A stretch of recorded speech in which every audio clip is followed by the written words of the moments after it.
Ngayong araw na ito ay nag-file tayo ng plunder case laban kay Duterte, kay Bongo, sa tatay ni Bongo at sa kapatid niya.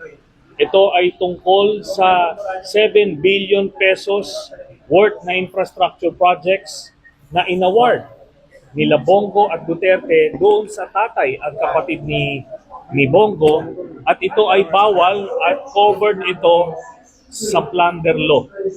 Okay, 7 billion pesos ito at nagsimula ito nung mayor pa si Duterte hanggang nagpresidente.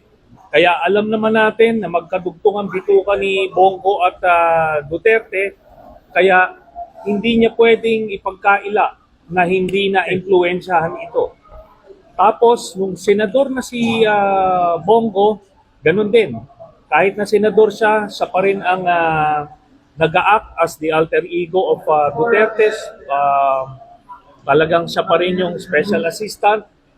Kaya ito ay maliwanag na violation sa ating batas at kaya natin siya nakasuhan.